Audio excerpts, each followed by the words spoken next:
जय हिंद। स्वागत और अभिनंदन आप सभी का अपने इस यूट्यूब चैनल पे। हम आरपीएससी की जो previous year question paper solve कर रहे हैं उसकी जो सीरीज़ है उसमें ये आज हम अगला पेपर लेके आए हैं। और आज जीके और बॉटनी का ये पेपर हुआ था 27 तारीख को। उसी की ये आंसर देखेंगे हम। 30 क्वेश्चन इसमें जीके के आए थे। तो चलते हैं हम फर्स्ट क्वेश्चन की तरफ विदाउट वेस्टिंग एनी टाइम। अगर आपने पीछे वाले वीडियो नहीं देखे हैं तो हमने 2 पेपर अभी तक डिस्कस कर चुके हैं हम, वो भी आप देख लें, वो भी इंपॉर्टेंट आपके लिए। और उनसे भी क्वेश्चन आ सकते हैं, आपको पता है रिपीटेड क्वेश्चन ज़्यादा आते हैं। तो चलते हैं फर्स्ट क्वेश्चन की तरफ। BWHW से अभिप्राय है। तो BWHW से क्या अभिप्राय है आपको पता है। कोपेन ने राजस्थान की जलवायु को 4 भागों में बांटा था। ठीक है, कोपेन ने कितने भागों में बांटा था? 4 भागों में बांटा था। और 4 भाग कौन कौन से थे? तो दक्षिण वाला जो भाग था वो था AW का, ठीक है, जिसके अंदर डूंगरपुर, बांसवाड़ा, प्रतापगढ़ और उदयपुर, सिरोही ये वाला क्षेत्र आ जाता था, चित्तौड़गढ़ वाला। और ये था BW जो शुष्क उष्ण मरुस्थलीय जलवायु क्षेत्र था ना, इसे बोला गया था उसने BWHW। फिर ये जो क्षेत्र आ जाता है अरावली के आसपास, अरावली के पूर्व में, ये इस क्षेत्र को उसने नाम दिया था BSHW, कोपेन ने बांटा था ये। और ये जो अरावली के पूर्व में जो क्षेत्र आ जाता है इधर वाला, इसे CWG से नाम दिया गया था। कौन सा नाम दिया गया था? CWG नाम दिया गया था। तो BWHW से क्या अभिप्राय है? शुष्क उष्ण मरुस्थलीय जलवायु, ये इसका अभिप्राय है। ऑप्शन 2 इसका क्या हो जाएगा? राइट आंसर हो जाएगा। चलते हैं नेक्स्ट क्वेश्चन की तरफ। नागौर उच्च भूमि की औसत ऊंचाई मीटर में निम्नलिखित में से कौन सी है? जो नागौर उच्च भूमि की ऊंचाई है ये औसत कौन सी है? तो 200 से 400 मीटर, 300 से 500 मीटर, 400 से 600 या फिर 100 से 200 मीटर। नागौर उच्च भूमि की जो ऊंचाई है, औसत ऊंचाई, वो है इसमें 300 से 500 मीटर। ठीक है, ये ध्यान रखना। 2 नंबर इसका राइट आंसर हो जाएगा। चलते हैं नेक्स्ट क्वेश्चन की तरफ। निम्न में से राजस्थान में 1857 की क्रांति के दौरान डूंगरपुर रियासत का शासक कौन था? तो डूंगरपुर रियासत का शासक उस टाइम में कौन था 1857 की क्रांति के समय? ये थे उदय सिंह। ठीक है, ऑप्शन 4 इसका राइट आंसर हो जाएगा। उदय सिंह 1857 की क्रांति के समय डूंगरपुर रियासत के शासक थे। आपको पता है कि राजस्थान के अंदर जितनी भी रियासतें थी उनको 1857 की क्रांति के समय और एकीकरण के समय जितने भी शासक वो आपको याद होने चाहिए। अगर आपको ये याद नहीं होते हैं तो हमारी एक ट्रिक की वीडियो पड़ी है यूट्यूब चैनल पे, आप ट्रिक वाली वीडियो सर्च करना, मिल जाएगी। उसके बाद में आप कभी भी शासक नहीं बोलोगे। देखिए, जयपुर के जो शासक थे वो राम सिंह सेकंड थे। ठीक है, राम सिंह सेकंड है, ये जयपुर के शासक थे 1857 की क्रांति के समय। और जोधपुर के जो शासक थे, मेन बता रहा हूँ मैं, जोधपुर के जो शासक थे वो महाराजा तख्त सिंह थे। ठीक है, महाराजा तख्त सिंह थे, ये भी आपको ध्यान होना चाहिए। मेवाड़ के जो शासक थे, मेवाड़ के महाराणा स्वरूप सिंह थे। मेवाड़ के शासक कौन थे? महाराणा स्वरूप सिंह थे, ये भी ध्यान रखना। कोटा के शासक थे वो महाराव राम सिंह द्वितीय थे, ये ध्यान रखना, महाराव राम सिंह द्वितीय, ये कोटा के शासक थे।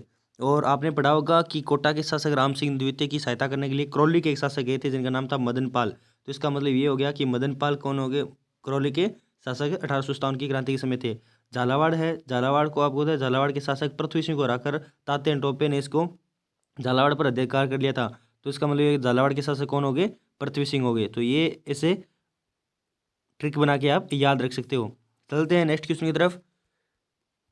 हुड्डा सम्मेलन में कौन सा शासक सम्मिलित नहीं हुआ था? हुड्डा जो सम्मेलन है, हुड्डा सम्मेलन में कौन सा शासक सम्मिलित नहीं हुआ था? आपको पता है हुड्डा जो है ये गांव पड़ता है भीलवाड़ा के अंदर। 17/7/1734 को हुड्डा सम्मेलन होता है। ये भी एक अच्छी ट्रिक है। 17/7/1734 को कब हुआ था हुड्डा सम्मेलन? 17/7/1734 को हुड्डा सम्मेलन हुआ था। हुड्डा में ये मराठाओं के विरुद्ध किया गया एक सम्मेलन था। और इसमें कहा गया था कि वर्षा काल के बाद है ना, जो हुड्डा के जो रामपुरा अगुचा स्थान आ जाता है भीलवाड़ा के अंदर, वहाँ पर सभी शासक अपनी सेना लेकर आ जाएंगे। लेकिन इसमें वो स्वाई जय सिंह की विफलता मानी जाती है। इसमें तो करौली के शासक भी शामिल थे, किशनगढ़ के शासक भी शामिल थे, बीकानेर के भी शामिल थे और कोटा के शामिल थे। तो इसका ये प्रश्न आरपीसी ने भी डिलीट किया है। हाँ, ये प्रश्न है आरपीसी ने डिलीट कर दिया है क्योंकि ये सभी जो शासक थे वो इसमें सम्मिलित थे। चलते हैं नेक्स्ट क्वेश्चन की तरफ। इतावली विद्वान टेसिटोरी निम्न में से किस क्षेत्र में अपने योगदान के लिए जाने जाते हैं? इतावली जो विद्वान है टेसिटोरी, जो महाराजा गंगा सिंह के दरबार में रहते थे, निम्न में से किस क्षेत्र में अपने योगदान के लिए जाने जाते हैं? तो ये जाने जाते हैं राजस्थानी व्याकरण पर लेख। ये ना राजस्थानी व्याकरण पर इन्होंने लेख लिखे थे। ठीक है, चारणों का साहित्य लिखते थे विद्वान टेसिटोरी। और एक आपने सभ्यता पढ़ी होगी, कालीबंगा सभ्यता। कालीबंगा सभ्यता के बारे में सर्वप्रथम जानकारी दी थी ना, जानकारी देने का जो काम है वो इतावली विद्वान टेसिटोरी द्वारा ही किया गया था। हालांकि कालीबंगा सभ्यता की खोज बाद में 1952 में अमलानंद घोष ने की थी। और 1961 से लेकर 1969 के बीच में इसका उत्खनन है वो 3 लोगों द्वारा किया गया था, जिसमें बीवी लाल बीके थापर और MD खरे, ये 3 व्यक्ति थे जिनके द्वारा इनका उत्खनन किया गया था कालीबंगा सभ्यता का। चलते हैं नेक्स्ट क्वेश्चन की तरफ। निम्नलिखित झीलों में से कौन सी झील मीठे पानी की झील नहीं है? निम्नलिखित झीलों में से कौन सी झील मीठे पानी की झील नहीं है? नवलखा झील, नक्की झील, छापरताल और लूणकरनसर। तो लूणकरनसर झील ये बीकानेर के अंदर स्थित है, ठीक है। ये झील है, ये खारे पानी की झील है, मीठे पानी की झील नहीं है, ये आपको पता होना चाहिए। नक्की झील है, ये राजस्थान की सबसे ऊंची झील है, आपको ये भी पता होना चाहिए। सबसे ऊंची शीतकाल में जमने वाली राजस्थान की एकमात्र झील भी नक्की झील ही है। चलते हैं नेक्स्ट क्वेश्चन की तरफ।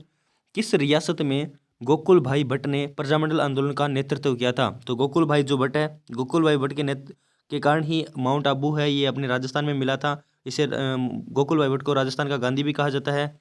सिरोही प्रजामंडल का इन्होंने क्या किया था? नेतृत्व किया था। सिरोही प्रजामंडल की स्थापना कब हुई थी? तो सिरोही प्रजामंडल की स्थापना की एक ट्रिक याद रखना, सीखो, क्या रखना? सिक्को किशन, सिक्को किशन। सिक्को किशन मतलब सी से आ जाता है सिरोही प्रजामंडल, को से आ जाता है कोटा प्रजामंडल, और किशन से आ जाता है किशनगढ़ प्रजामंडल। सिक्को किशन इन तीनों प्रजामंडल की स्थापना 1939 के अंदर हुई थी। और सिरोही प्रजामंडल राजस्थान के उन प्रजामंडलों में से भी है जिनकी स्थापना राज्य से बाहर हुई थी। तो सिरोही प्रजामंडल की स्थापना कहाँ पर हुई थी? ये हुई थी बम्बई के अंदर, ये भी आपको पता होना चाहिए। राजस्थान की 4 रियासतें हैं जिनकी स्थापना राजस्थान से बाहर हुई थी, उसमें नंबर 1 पर आ जाती है जैसलमेर। जैसलमेर रियासत की जो स्थापना है, जो जैसलमेर जो प्रजामंडल की स्थापना है, ये 15 दिसंबर 1945 को कहाँ पर की गई थी? जोधपुर के अंदर की गई थी, मिठालाल निवास द्वारा। तो ये आपको पता होना चाहिए, जोधपुर में। फिर राजस्थान की एक दूसरी रियासत आ जाती है भरतपुर प्रजामंडल। भरतपुर प्रजामंडल, इसकी स्थापना ये रेवाड़ी उदयपुर के अंदर रेवाड़ी के अंदर हुई थी। तीसरी एक प्रजामंडल आ जाता है जिसका नाम है ये हमारी बीकानेर प्रजामंडल। बीकानेर प्रजामंडल की जो स्थापना ये 1936 ईस्वी के अंदर 1936 ईस्वी के अंदर कहाँ पर हुई थी? कलकत्ता के अंदर हुई थी। और चौथी जो प्रजामंडल है ये सिरोही प्रजामंडल है जिसकी स्थापना बम्बई के अंदर हुई थी। तो ये 4 प्रजामंडल थे जिनकी स्थापना राजस्थान राज्य से बाहर हुई थी, ये आपको पता होना चाहिए। चलते हैं नेक्स्ट क्वेश्चन की तरफ। ये क्वेश्चन अच्छा है। चंबल नदी का जल प्रवाह अपवाह क्षेत्र राजस्थान में कितने प्रतिशत है? हमने चंबल नदी के बारे में बहुत कुछ पढ़ लिया होगा, और चंबल नदी के बारे में ये भी पढ़ा है राजस्थान की लंबाई इसके अंदर कितनी है, लेकिन ये नहीं पढ़ा है। तो चंबल नदी का जो जल अपवाह क्षेत्र राजस्थान में कितने प्रतिशत में है? ये है 20.90%, यानी 4 नंबर ऑप्शन इसका क्या हो जाएगा? राइट आंसर हो जाएगा। चंबल नदी का जो जल अपवाह क्षेत्र राजस्थान में कितना है? इतना है। चंबल नदी है वो जानापाव की पहाड़ियाँ मध्य प्रदेश से निकलती है, आपको पता है, ठीक है। इस पर राजस्थान के अंदर, राजस्थान में इसमें 3 बांध है, और जो मध्य प्रदेश में उस पर 1 बांध है। चंबल नदी पर सबसे बड़ा बांध यही मध्य प्रदेश वाला है जिसका नाम गांधी सागर बांध है। ये चित्तौड़गढ़ भैंसरोडगढ़ से प्रवेश करती है। भैंसरोडगढ़ जो दुर्ग है वो चंबल और बामणी नदियों के किनारे ही स्थित है, ठीक है। ये आगे जाके यमुना में मिल जाती है, ये भी आपको पता होना चाहिए, ठीक है। चलते हैं नेक्स्ट क्वेश्चन की तरफ। निम्नलिखित युग्म जिलों में से कौन सा युग्म राजस्थान में सर्वाधिक लिंगानुपात एवं सबसे कम लिंगानुपात की दृष्टि से जनगणना 2011 के अनुसार सही है? तो आपको बताना है सबसे कम लिंगानुपात और सबसे अधिक लिंगानुपात। लिंगानुपात के बारे में हम थोड़ी सी जानकारी देख लेते हैं। राजस्थान का जो लिंगानुपात है 2011 की जनगणना के अनुसार वो है 928, और 2001 की जनगणना थी उसमें थी 921। ये आपको ध्यान रखना।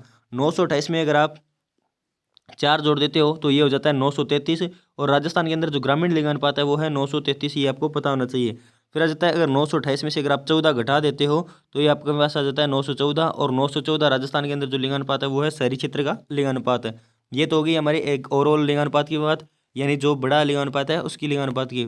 फिर आ जाता है 0:6 रेशियो वाला जो लिंगानुपात है 2011 की जनगणना के अनुसार 0:6 रेशियो का जो लिंगानुपात था वो था 888, ठीक है। और इसके बाद में आप ध्यान रखना 874 आ जाता है शहरी क्षेत्रों का लिंगानुपात, और अगर इसमें 4 जोड़ दो तो 892 आ जाता है, ये आ जाता है ग्रामीण क्षेत्रों का लिंगानुपात 0:6 रेशियो में। लेकिन यहाँ पर पूछा है आपका सर्वाधिक लिंगानुपात ये डूंगरपुर और धौलपुर का था, तो ऑप्शन ए इसका क्या हो जाएगा? राइट आंसर हो जाएगा। चलते हैं नेक्स्ट क्वेश्चन की तरफ। अमर सिंह फर्स्ट के शासनकाल में चाउंड में रागमाला के चित्र किसके द्वारा चित्रित किए गए थे? तो चाउंड चित्रशैली है, इसका जो शुरुआत है, आरंभ है, ये वीर शिरोमणि महाराणा प्रताप के काल में हुआ था। किसके काल में हुआ था? महाराणा प्रताप के काल में हुआ था। और रागमाला का जो ग्रंथ, ये जो चित्रण है, ये अमर सिंह फर्स्ट के काल में हुआ था, 1605 में ईस्वी में लिखा था, और ये लिखा था निसारदीन ने। तो ऑप्शन 20 का क्या हो जाएगा? राइट आंसर हो जाएगा। निहाल चंद है जिन्होंने बनी ठनी का चित्र बनाया था, आपको पता है, बनी ठनी, और जिसको एरिक डिक्सन और फयाज अली को प्रकाश में लाने का श्रेय दिया जाता है, निहाल चंद ने ही बनाया था। भारत सरकार द्वारा इसे 5 मई 1973 को बनी ठनी पर डाक टिकट भी भारत सरकार ने जारी किया था। मनोहर और साहिबुद्दीन जो है ये दोनों उदयपुर शैली के चित्रकार हैं, तो ये भी आपको पता होना चाहिए। चलते हैं नेक्स्ट क्वेश्चन की तरफ। निम्न में से कौन शूद्र मुक्ति पुस्तक के लेखक है? तो शूद्र मुक्ति पुस्तक के लेखक कौन है ये बताना है। निम्न में से ये है अर्जुन लाल सेठी जी। अर्जुन लाल जो सेठी है ये शूद्र मुक्ति पुस्तक के क्या है? लेखक है। सागरमल गोफा जिन्हें इन्होंने पुस्तक लिखा था, ये तो लिखा था जैसलमेर में गुंडाराज, ये आपको पता होना चाहिए। जैसलमेर में गुंडाराज। एक लिखा था इन्होंने रघुनाथ सिंह का मुकदमा, और एक इन्होंने पुस्तक लिखी थी आज़ादी के दीवाने। तो ये तीनों पुस्तक किसकी थी? सागरमल गोफा की थी। ये भी आपको ध्यान रखनी है। चलते हैं नेक्स्ट क्वेश्चन की तरफ। निम्नलिखित में से कौन सी नदी जालौर जिले में नहीं बहती? जालौर जिले में कौन सी नदी नहीं बहती है? यहाँ पर ऑप्शन काट सकते हो आप। लूणी नदी राजस्थान के 6 जिलों में बहती है और ये जालौर के अंदर भी बहती है, तो ये आपका ऑप्शन कट हो जाएगा। सुगड़ी तो है ही जालौर के अंदर, ठीक है। मैनाली नदी ये नहीं बहती, ठीक है। मैनाली नदी ये जालौर के अंदर नहीं बहती, ये इसका क्या हो जाएगा? राइट आंसर हो जाएगा। चलते हैं नेक्स्ट क्वेश्चन की तरफ। जनगणना 2011 के अनुसार राजस्थान की पुरुष साक्षरता निम्न में से कौन सी है? अब यहाँ पर थोड़ी सी हम जो साक्षरता के बारे में बात कर लेते हैं। राजस्थान की जो साक्षरता है जनगणना 2011 के अनुसार वो है 66.11%। अगर आप इसमें 13 जोड़ देते हो तो ये आ जाएगा 79.2, ठीक है। ये आ जाती है राजस्थान के अंदर पुरुष साक्षरता। और अगर आप इसमें से 14 घटा देते हो तो ये आ जाता है 52.11, ये आ जाती है राजस्थान के अंदर महिला साक्षरता, ठीक है। ऐसे ही ट्रिक याद करनी है, ऐसे ही याद हो जाएगा, वरना ये जनसंख्या के डेटा याद नहीं होते। तो राजस्थान के अंदर जो जनगणना 2011 के अनुसार पुरुष साक्षरता कितनी हो जाएगी? 79.2। आई होप ये आप सभी को अच्छे लग रहे होंगे और क्लियर भी हो रहे होंगे। फिर आ जाता है नेक्स्ट क्वेश्चन। राजस्थान में मरु विकास कार्यक्रम किस वर्ष प्रारंभ किया गया था? तो ये क्वेश्चन तो हर एग्जाम के अंदर आना ही आना तय है। राजस्थान के अंदर जो मरु क्षेत्र जो विकास कार्यक्रम है ये 1977 और 78 के अंदर स्टार्ट किया गया था। ऑप्शन 20 का क्या हो जाएगा? राइट आंसर हो जाएगा। वेरी वेरी इंपॉर्टेंट है, हर दूसरे या तीसरे एग्जाम के अंदर ये मरु विकास कार्यक्रम पूछा जाता है। चलते हैं नेक्स्ट क्वेश्चन की तरफ। दयालदास ख्यात में प्रमुख किस राज्य का इतिहास वर्णित है? तो दयालदास की जो ख्यात है उसमें प्रमुख बीकानेर रियासत का जो इतिहास है वो वर्णित है। तो ऑप्शन 3 क्या हो जाएगा इसका? राइट आंसर हो जाएगा। एक ख्यात आती है मोहनोत नैण सिंह ख्यात। मोहनोत नैण सिंह ये जोधपुर के महाराजा जसवंत सिंह के ख्यात दरबारी कवि थे और उन्होंने ये राजस्थान की प्रथम ख्यात भी मानी जाती है। सबसे प्राचीन ख्यात मोहनोत नैण सिंह की ख्यात है, ठीक है। ये आपको क्या होना चाहिए? पता होना चाहिए। तेज कवि जो कहाँ के थे? तेज कवि जो जैसलमेर के थे, जिन्होंने लिखा था एक जो बावनी लिखी थी दातार बावनी। कौन सी पुस्तक लिखी थी? दातार बावनी। ये किसकी पुस्तक है? के तेज कवि की है, तो ये भी आप ध्यान रखें। चलते हैं नेक्स्ट क्वेश्चन की तरफ। किस पुरातात्विक स्थल को धरतुल घाट के नाम से जाना जाता है? तो धरतुल घाट है ये, यहाँ पर थोड़ा सा ऐसा ही लिखा हुआ है, लेकिन ये धरतुल घाट के नाम से आहड़ को ही जाना जाता है। ऑप्शन 4 क्या होगा इसका? नहीं सॉरी, धरतुल जो घाट है धरतुल घाट के नाम से ये जोधपुरा को जाना जाता है। अब वो बताया जोधपुरा जयपुर के अंदर है और जयपुर में भी कहाँ? साबी नदी के तट पर है। साबी नदी है जिसका उद्गम सेवर की पहाड़ियाँ जोधपुर जयपुर से होता है, वहीं से ये जोधपुरा को ही जाना जाता है धरतुल घाट के नाम से। ये आपको एकदम अच्छे से पता होना चाहिए। ये राजस्थान के अंदर लोहा युगीन सभ्यता है, ये भी पता होना चाहिए, ठीक है। आहड़ ये उदयपुर के अंदर है और आहड़ नदी के किनारे है। आहड़ उदयपुर के अंदर है, आहड़ नदी के किनारे है। इसका जो उत्खनन है ये 2 स्थलों में हुआ था। पहला जो स्थल मिला है वो मिला है हमें लोहा युगीन, और दूसरा जो स्थल मिला है वो मिला है ताम्र युगीन। तो आहड़ कैसी सभ्यता है? लोहा और ताम्र युगीन दोनों का मिक्सअप है, ये भी पता होना चाहिए। साम्र जयपुर के अंदर है, ये भी लोहा युगीन सभ्यता है। चलते हैं नेक्स्ट क्वेश्चन की तरफ। भीलों के किस नृत्य में नकली स्पर्धा जन्य युद्ध प्रदर्शित किया जाता है? तो भीलों के पूछा है, भीलों के किस नृत्य में? यहाँ पर हम इसका ऑप्शन काटेंगे। बागड़िया नृत्य भीलों का है ही नहीं, ठीक है। गेर नृत्य, हाथीमना नृत्य। हाथीमना नृत्य ये विवाह पर होता है। कब होता है? हाथीमना नृत्य विवाह पर होता है। इसका जो राइट आंसर होगा वो हो जाएगा नेजा नृत्य। नेजा जो नृत्य है, नेजा नृत्य में ही क्या होता है? भीलों में जो नकली स्पर्धा का क्या होता है? आयोजन होता है। तो ऑप्शन 4 क्या हो जाएगा? इसका राइट आंसर हो जाएगा। चलते हैं नेक्स्ट क्वेश्चन की तरफ। निम्न में से कौन सा डिग्री कॉलेज राजस्थान में सबसे पुराना है? तो निम्न में से कौन सा डिग्री कॉलेज है राजस्थान में सबसे पुराना है? ये आ जाता है जो राजस्थान का महाराजा कॉलेज है जयपुर वाला, ये राजस्थान का सबसे पुराना कॉलेज है, ठीक है। कौन सा कॉलेज? महाराजा कॉलेज। तो ऑप्शन 3 क्या हो जाएगा? राइट आंसर हो जाएगा। चलते हैं नेक्स्ट क्वेश्चन की तरफ। जनगणना 2011 के अनुसार राजस्थान में जनसंख्या के घनत्व के घटते हुए क्रम में कौन सा क्रम सही है? जनसंख्या के घनते हुए घटतम में निम्न में दिए गए कोड का चयन कीजिए। तो जनसंख्या जो घनत्व है वो सर्वाधिक था जयपुर का। मैंने आपको एक दिन ट्रिक भी बताई थी कि क्या बोला था कि जय भर दो लवर। तो देखो जय से आ जाता है जयपुर, फिर आ जाता है भरतपुर। तो जिस ऑप्शन में जयपुर के बाद भरतपुर है वही इसका राइट आंसर हो जाएगा। और यहाँ पर क्या पूछा है, किस क्रम में पूछा है, तो कौन सा घटते हुए क्रम में पूछा है। तो जयपुर के बाद भरतपुर, दौसा, अलवर ये आ जाता है। तो ऑप्शन 3 क्या हो जाएगा इसका राइट आंसर हो जाएगा 19 का। ध्यान रखना ये ट्रिक ऐसे ही याद रख लेना कि जय भर दो अलवर ये जनसंख्या की घनत्व का घटता हुआ क्रम है। और जनसंख्या के अगर दृष्टि से अगर बढ़ता हुआ क्रम देखें, जैसे कि जय जानू ये वाला जो क्षेत्र है ये जनसंख्या की बता रहा है। सर्वाधिक जनसंख्या जयपुर के अंदर, फिर जोधपुर के अंदर, फिर अलवर के अंदर, और फिर नागौर के अंदर, और फिर उदयपुर के अंदर। तो ये ट्रिक भी दोनों याद रखना। किस क्षेत्र को न्यूनतम सूखाग्रस्त क्षेत्र घोषित करने के लिए कितनी वार्षिक वर्षा होनी चाहिए। तो 30 से 40 सेंटीमीटर अगर वहाँ पर वर्षा होती है तो हम नहीं ये क्या हो रहा है, किसी भी क्षेत्र को न्यूनतम सूखाग्रस्त घोषित करने के लिए कितनी वार्षिक वर्षा की मात्रा होनी चाहिए। तो 70 से 100 सेंटीमीटर ये वर्षा होनी चाहिए न्यूनतम सूखाग्रस्त क्षेत्र घोषित करने के लिए। चलते हैं नेक्स्ट क्वेश्चन की तरफ। निम्नलिखित में से राजस्थान के कौन से जिले में तेंदुपत्ता का उत्पादन नहीं होता है। तो तेंदुपत्ता का जो उत्पादन है ये सिरोही के अंदर नहीं होता है, ठीक है, ये भी ध्यान रखें। अब होता है 16 फरवरी 2023 को माउंट आबू सिरोही से हमारे जो प्रधानमंत्री जी है मोदी द्वारा, इनके द्वारा जल जन अभियान स्टार्ट किया गया है। कौन सा अभियान, जल जन अभियान। तो ये इंपॉर्टेंट है, इसके बारे में भी आप ध्यान रखना। जल जन अभियान प्रधानमंत्री जी द्वारा जो माउंट आबू है यहाँ से स्टार्ट किया गया है। चलते हैं नेक्स्ट क्वेश्चन की तरफ। 2011 की जनगणना के अनुसार राजस्थान में जिले का कौन सा युग्म उच्चतम और निम्नतम विकास दर दर्शाता है। तो उच्चतम और जो निम्नतम विकास दर कौन सा दर्शाता है ये आपको बताना है। ये दर्शाता है उदयपुर और ये बाड़मेर और गंगानगर दर्शाता है, ठीक है, राजस्थान के जिले 2011 और 2011 की जनगणना के अनुसार। तो इसका राइट आंसर कौन सा हो जाएगा, बाड़मेर और गंगानगर हो जाएगा। चलते हैं नेक्स्ट क्वेश्चन की तरफ। देखिए जनसंख्या से कितने क्वेश्चन आ गए, अभी तक हमने 3 से 4 क्वेश्चन पढ़ लिए हैं। तो जनसंख्या वाला जो टॉपिक है वेरी वेरी इंपॉर्टेंट है, इससे कुछ भी क्वेश्चन आ सकता है और किससे भी क्वेश्चन आ सकता है। बनास, चंबल, सीप नदियाँ किस जिले में राजस्थान के त्रिवेणी संगम का निर्माण करती है। तो यहाँ पर रामेश्वर के अंदर करती है ये, जहाँ पर मीणाओं का कुंभ जिसे कहा जाता है। और इसका जो राइट आंसर हो जाएगा वो हो जाएगा 4, BC आपने पढ़ा होगा, या फिर BSC आपने लिखा होगा, इसको ट्रिक से कभी याद किया होगा। BSC बनास, चंबल और सीप ये आ जाता है। अगला क्वेश्चन है 19वीं शताब्दी की किस कवि को दरबारी चाटुकारिता से दूर रहकर ब्रिटिश शासन के खिलाफ लिखने के लिए लोक कवि कहकर पुकारा जाता है। तो ये पुकारा जाता है इसमें शंकरदान सामोर को, ठीक है, शंकरदान जो सामोर है इन्हें पुकारा जाता है लोक कवि कहकर। हालांकि ये ध्यान रखना बंकीदास जी ने भी अंग्रेजों के बारे में खूब लिखा था, लेकिन 19वीं शताब्दी के किस कवि को दरबारी चाटुकारिता से दूर रहने के लिए ब्रिटिश शासन के खिलाफ लिखने के लिए लोक कवि कहकर पुकारा जाता है, तो वो शंकरदान सामोर को जाना जाता है। ऑप्शन 4 इसका क्या होगा, राइट आंसर होगा। चलते हैं नेक्स्ट क्वेश्चन पर। निम्न में से किस ख्याल का मंचन हिंदुओं और मुसलमानों के द्वारा संयुक्त रूप से किया जाता है।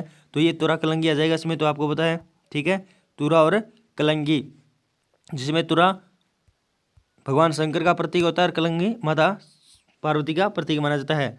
निम्न में से राजस्थानी काव्य भरतेश्वर बाहुबली घोर के रचयिता कौन है। तो ये है ब्रजसेन सूरी। ब्रजसेन सूरी इसका क्या हो जाएगा, राइट आंसर हो जाएगा। नेक्स्ट क्वेश्चन है दीर्घकालिक अकालग्रस्त क्षेत्र के अंतर्गत राजस्थान के निम्नलिखित जिलों के समूह में कौन सा सही है। दीर्घकालिक क्या पूछा इसमें, अकालग्रस्त पूछा है। तो इसका जो राइट आंसर होगा वो होगा गंगानगर, पाली और चूरू है। ये दीर्घकालिक अकालग्रस्त क्षेत्र के अंतर्गत शामिल है, ये गंगानगर, पाली और चूरू वाला क्षेत्र। चलते हैं नेक्स्ट क्वेश्चन की तरफ। जयानक रचित पृथ्वीराज विजय है में एक शासक की प्रशंसा में लिखा हुआ उसने कि पुष्कर पर आक्रमण करने वाले 700 चालुक्यों को मार गिराया। निम्न में से किस शासक का नाम बताइए। यानी जो जयानक द्वारा रचित है पृथ्वीराज विजय में एक शासक की प्रशंसा में लिखा हुआ है कि उसने पुष्कर पर आक्रमण करने वाले 700 चालुक्यों को मार गिराया था। निम्न में से उस शासक का नाम बताइए कि किसने ये मार गिराया था। तो ये आपको बताना है, ये गिराया था पृथ्वीराज चौहान फर्स्ट ने, ठीक है, PC फर्स्ट ने। हालांकि ये ग्रंथ PC थर्ड के समय का लिखा गया है, लेकिन जो 700 चालुक्यों को जो मार गिराया था वो गिराया था पृथ्वीराज फर्स्ट ने, PC फर्स्ट ने गिराया था। वेरी वेरी इंपॉर्टेंट क्वेश्चन हो जाता है ये। चलते हैं नेक्स्ट क्वेश्चन की तरफ। नाकोड़ा पर्वत को निम्नलिखित में से किस नाम से भी जाना जाता है। तो नाकोड़ा जो पर्वत है ये किस नाम से जाना जाता है? नाकोड़ा आपको पता है बाड़मेर के अंदर है, और अब इनको उपनाम से भी जाना जाता है। तो ये 56 की पहाड़ियाँ भी इसे जाना जा सकता है। ठीक है, ऑप्शन ए इसका क्या हो जाएगा? राइट आंसर हो जाएगा। तारागढ़ की पहाड़ियाँ अजमेर के अंदर है, ये भी आपको ध्यान होना चाहिए। चलते हैं नेक्स्ट क्वेश्चन की तरफ, जो हमारा लास्ट क्वेश्चन होगा, क्योंकि हम जो पेपर डिस्कस कर रहे हैं उसमें 30 क्वेश्चन ही है जो जीके के आए हैं। कवि राजा बांकीदास किस शासक द्वारा संरक्षित राजकवि थे? तो कवि राजा जो बांकीदास है ये मारवाड़ के महाराजा थे मानसिंह, उनके दरबारी कवि और मित्र भी थे। तो ऑप्शन 2 इसका क्या हो जाएगा? राइट आंसर हो जाएगा। तो thank you friends, I hope यह वीडियो आपको अच्छा लगा होगा। अगर वीडियो अच्छा लगे तो वीडियो को लाइक कर दें, और अगर अभी तक चैनल को सब्सक्राइब नहीं किया है तो सब्सक्राइब कर लें। ठीक है, अभी तक चैनल को सब्सक्राइब नहीं किया है तो सब्सक्राइब कर लें, बेल आइकन को प्रेस कर लें, जिससे कि आने वाली सभी वीडियो की नोटिफिकेशन आप तक पहुंच सकें। तो थैंक यू, और जो कोई भी आपका सजेशन हो वो सजेशन जरूर दीजिएगा। थैंक यू, मिलते हैं नेक्स्ट वीडियो में, तब तक के लिए जय हिंद।